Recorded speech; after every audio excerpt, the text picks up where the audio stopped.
Oke, balik lagi ditemani channel kesayangan kita bersama MR Samar di sini. Yap, kita akan mulai cerita tentang kelanjutan cerita dari film animasi Renegade Immortal. Di episode sebelumnya kita telah menyaksikan bersama kalau pertempuran lembah Cassia akan segera dimulai. Dan sebagai murid yang sangat luar biasa dari sekte mayat, Wang Lin diharuskan ikut ke lembah Cassia untuk mendapatkan token kualifikasi bagi sekte mayat di bawah pimpinan Murong. Namun hal yang di luar nalar terjadi, semua mayat memberontak dan mengambil alih tubuh dari tuannya. Ini akibat dari mereka yang menghancurkan token pemberian leluhur sekte mayat. Untung saja Wang Lin dapat dengan cepat merebut token tersebut sehingga membuatnya terhindar dari musibah itu. Karena tidak mau terlibat dengan rencana leluhur sekte mayat, Wang Lin mau tidak mau mencari jalan keluarnya dengan bergegas pergi dari sana. Di dalam pelariannya, Wang Lin bertemu dengan seorang pemuda misterius dan pemuda itu mengancam Wang Lin untuk menyerahkan segala pusakanya. Namun Wang Lin menolaknya sehingga membuat pemuda tersebut sangat marah dan langsung mengeluarkan pusakanya. Sebuah penggaris dikeluarkan dan setelah dia merapalkan mantranya, seekor lebah melesat ke arah Wang Lin. Saat mendapatkan perlakuan yang kurang baik, Wang Lin segera melesat dan tiba-tiba telah berada di belakang pemuda itu. Dan dengan sekali gerakan saja Wang Lin berhasil mengalahkannya. Setelah itu Wang Lin segera mengambil pusaka dari pemuda itu dan segera pergi dari sana. Sekarang scene berpindah ke kota kecil di perbatasan utara Zhao. Di sana terlihat Teng Hua meminta Panetua Qiming untuk melacak keberadaan keluarga Wang Lin. Hal itu dia lakukan karena sampai saat ini dia tidak bisa menemukan Wang Lin karena penghalang yang dibuat oleh si Tunan. Setelah Panetua Qiming mengeluarkan cerminnya dan menyerap aura kutukan yang berada pada Teng Hua, sebuah gambar pedesaan perlahan terlihat muncul dari cermin dan itu adalah desa dari keluarga Wang. Saat keluarga Wang dalam keadaan sangat tentram, tiba-tiba langit menjadi gelap dan sebuah cermin besar muncul di sana. Seketika sebuah tekanan besar turun dari langit. Merasakan itu, ekspresi Wang Hao dan Wang Zuo berubah. Mereka mempunyai firasat yang tidak baik. Lalu dengan cepat Wang Zuo memperkenalkan diri kalau dia berasal dari sekte Suandao. Karena tidak mau berurusan dengan sekte Suandao, Panetua Qiming meminta Wang Zuo mengeluarkan bukti kalau dia berasal dari sekte Suandao. Lalu dengan cepat Wang Zuo segera mengeluarkan bukti kalau dia memang berasal dari sekte Suandao. Di sisi lain, Teng Hua mengabaikan percakapan Panetua Qiming dan Wang Zuo. Dia segera melangkah melewati Wang Zuo dan Wang Hao lalu segera melancarkan serangan membabi buta yang menyebabkan semua orang yang berada di hadapannya mati dalam sekejap mata. Saat menyaksikan pembantaian itu, Wang Hao dan Wang Zuo tidak bisa berbuat banyak. Mereka hanya tercengang dan diam saja. Di tempat lain tiba-tiba Wang Lin merasakan perasaan tidak enak. Dia merasa tiba-tiba hatinya terasa sakit dan perlu diingat ada sebuah kristal yang diberikan Wang Lin kepada orang tuanya. Artinya apabila kedua orang tuanya mendapatkan masalah maka Wang Lin akan segera tahu. Karena perasaannya sekarang sedang tidak enak, Wang Lin berinisiatif kalau dia sebaiknya segera menghabisi ketiga orang yang mengejarnya. Kembali ke tempat keluarga Wang, terlihat Wang Hao dan Wang Zuo terlihat sangat panik dan tak berdaya. Mereka bahkan tidak berani bergerak saat mereka menyaksikan orang tua dan saudara perempuannya dibantai oleh Teng Hua. Teng Hua tidak akan merasa puas sebelum dia benar-benar menghabisi seluruh keluarga Wang. Di dalam hati Teng Hua bergumam, "Li'er, orang itu sudah menghabisimu, maka kakek akan menghabisi seluruh keluarganya sebagai balas dendam untukmu." Menyaksikan itu Wang Hao tidak terima. Dia berniat membalaskan dendam kematian keluarganya, namun Wang Zuo segera menghentikannya. Dia mengingatkan Wang Hao kalau Teng Hua berada di tingkat Soul Transformation atau Nation Soul. Kalau ingin melawannya maka itu sama saja dengan memberikan nyawanya secara sia-sia. Setelah menghabisi orang tua Wang Hao, Teng Hua terus melanjutkan pembantaiannya sampai dia bertemu dengan paman keempat Wang Lin. Paman keempat Wang Lin bertanya kepada Teng Hua apa yang telah keluarga mereka lakukan sehingga membuat Teng Hua melakukan hal yang sangat mengerikan tersebut. Paman keempat Wang Lin melanjutkan kata-katanya kalau dia sangat tahu kalau mereka adalah makhluk lemah di mata Teng Hua. Namun walaupun mereka adalah makhluk lemah, mereka berhak tahu tentang apa yang sebenarnya yang terjadi. Mendapatkan pertanyaan itu, Teng Hua menjawab kalau ini semua terjadi karena salah satu keluarga Wang telah berani menghabisi cucu kesayangannya Teng Li. Mau tidak mau dia harus menghabisi seluruh keluarga Wang untuk membalaskan dendamnya. Tiba-tiba ayah Teng Zuo berkata kepada Teng Hua, apakah orang yang menghabisi cucu Teng Hua bernama Wang Lin? Setelah mendengar nama Wang Lin, Teng Hua segera mendekati ayah Wang Zuo. Kalau kau memang mengenal orang yang bernama Wang Lin, maka katakan semua yang kau ketahui tentang orang itu, ucap Teng Hua. Lalu dengan cepat ayah dari Wang Zuo segera memberitahu Teng Hua tentang Wang Lin, termasuk tempat tinggal dari orang tuanya.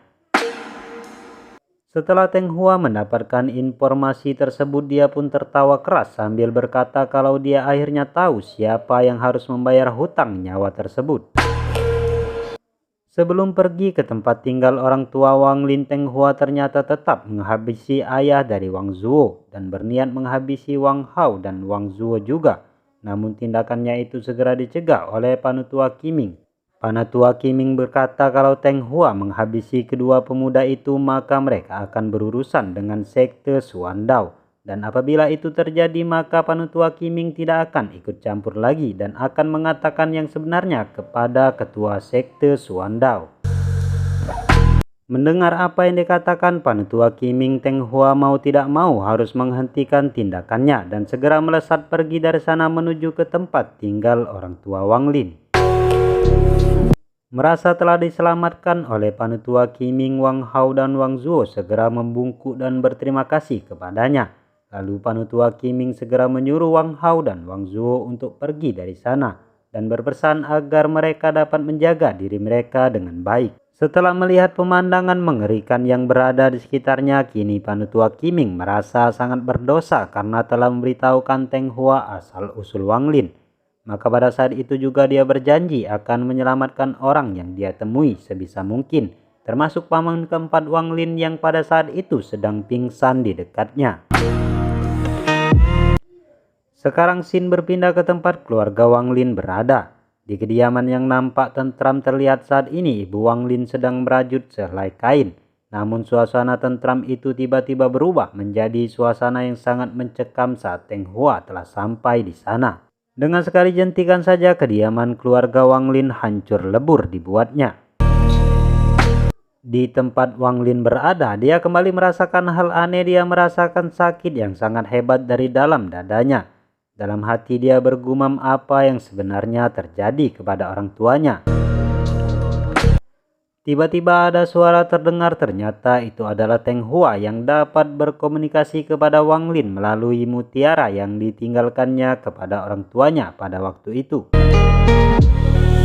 Teng Hua berkata kalau dia akan menunggu Wang Lin di luar lembah Juming.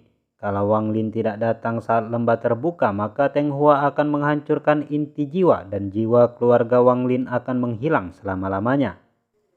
Mendengar itu Wang Lin sangat marah dan berteriak sangat keras. Hal itu serta-merta membuat energi spiritual Wang Lin melonjak sangat deras di dalam tubuhnya sehingga membuat apapun yang berada di sekelilingnya berubah menjadi beku.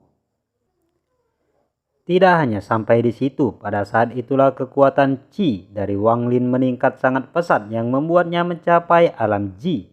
Kini penampilan Wang Lin pun ikut berubah. Rambut Wang Lin yang dulunya berwarna hitam kini tampak telah berubah menjadi putih. Dengan perubahan Wang Lin itulah kini Wang Lin terlihat sangat dingin dan kejam. Orang-orang yang berada di sana terlihat sangat kaget dengan apa yang terjadi dengan Wang Lin dan mereka pun bertanya-tanya siapa sebenarnya Wang Lin. Namun tiba-tiba mereka melihat mutiara milik Wang Lin.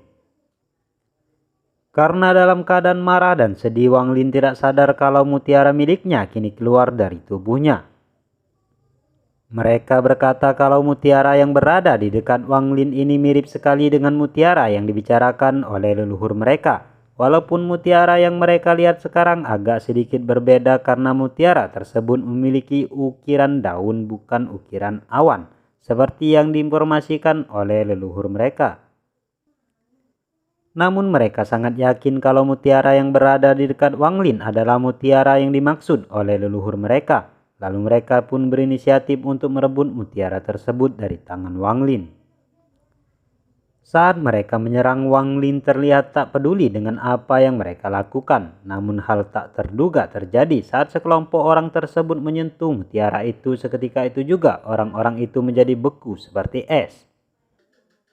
Karena silau akan kehebatan mutiara yang berada di tangan Wang Lin, sekelompok lain yang berada di sana tidak menghiraukan kehebatan Wang Lin. Mereka tetap berusaha menyerang Wang Lin, namun semua itu hanyalah sia-sia. Karena dalam sekejap mata Wang Lin juga dapat merubah orang-orang tersebut menjadi es. Setelah menyelesaikan semua pengganggu yang berada di sana, Wang Lin pun pergi. Kini rumor tentang Wang Lin pun tersebar. Banyak orang mengatakan kalau ada seorang pembunuh di lembah Juming yang berada di tingkat kultivasi tahap inti formasi. Yang lebih mengerikannya lagi dari orang itu adalah siapapun yang ditatap olehnya akan mati membeku. Di tengah kegalauannya, Wang Lin dikejutkan oleh sebuah suara di dalam dirinya, dan ternyata itu adalah suara sang guru Situnan. Sang guru berkata kalau bendera jiwa adalah teknik yang dimiliki oleh tingkat jiwa lahiriah yang bisa menyegel jiwa seorang, dan selama jiwa tersebut masih utuh maka masih ada cara untuk menghidupkan jiwa tersebut. Dan alasan Teng Hua menghabisi keluargamu adalah karena dia takut kau akan melarikan diri. Dengan menyandera jiwa keluargamu lah dia dapat memaksamu agar kau keluar dari persembunyianmu. Wang Lin, aku tidak punya banyak kekuatan lagi. Dengan sisa kekuatanku saat ini aku hanya bisa menteleportasimu hanya 3 kali saja. Maka dari itu kau harus menggunakannya dengan bijak. Sekarang aku akan melanjutkan tidurmu. Dan aku akan memberikanmu saran, sebaiknya kau pergi ke medan perang asing karena di sana pemulihanku akan lebih cepat dari biasanya. Setelah mendengar penjelasan dari sang guru Situnan, Wang Lin kembali melanjutkan kultivasinya. Di dalam meditasinya, Wang Lin merasakan ada sesuatu yang bertambah di dalam energi spiritual internal di tubuhnya. Seperti ada zat misterius yang membuat kekuatan spiritualnya meningkat pesat. Setelah berkultivasi cukup lama, Wang Lin kembali merasakan hal aneh. Dia melihat energi spiritual yang berbentuk benang mengelilinginya. Lalu dia pun berinisiatif untuk memurnikannya. Dan setelah dimurnikan, benang spiritual tersebut berubah menjadi bola es. Karena penasaran akan kekuatan yang baru saja dia dapatkan itu, Wang Lin segera melemparkan bola es tersebut. Dan saat bola es menyentuh tanah, hal dahsyat terjadi. Tanda-tanda kehidupan dalam radius 100 meter pun sirna. Semua berubah menjadi bongkahan es. Dengan kehebatan bola es tersebut, Wang Lin pun menganggap kalau jurus itu akan menjadi senjata sihir terbaiknya. Lalu dia pun mencoba membuat bola es tersebut sebanyak mungkin. Namun dengan kultivasinya saat ini dia hanya bisa membuat 3 bola es saja. Hal itu pun serta-merta membuatnya terlihat sangat kecewa. Karena menurutnya walaupun bola es itu sangat kuat, akan tetapi untuk menghadapi seorang yang berada di tingkat soul transformation atau pemilik jiwa lahiriah, jurus sihir andalannya itu tidak akan memberikan dampak yang besar. Di dalam kekecewaannya, Wang Lin terpikir untuk menggabungkan ketiga bola-bola es tersebut. Dan setelah dicoba, hal mengejutkan kembali terjadi. Saat ketiga bola es tersebut digabungkan, maka efek ledakannya jauh lebih dahsyat. Hal itu cukup untuk membuat cedera serius bagi seorang yang berada di tingkat soul transformasi. Ya, kira-kira seperti api surgawi Xiaoyan lah ya. Saat digabungkan tuh kan efeknya akan semakin dahsyat tuh. Nah, saat semua persiapan sudah selesai, kini Wang Lin pun bersiap meninggalkan lembah Juming. Bersambung. Oke, untuk hari ini kita cukupkan ceritanya sampai di sini dulu ya. Kalau rame, kita akan tetap lanjutkan sampai tamat. Jangan lupa dukung terus channel ini dengan like, komen, dan subscribe. Karena dukungan dari rekan-rekan sekalian adalah semangat bagi kami untuk berkarya. Oke, bye-bye.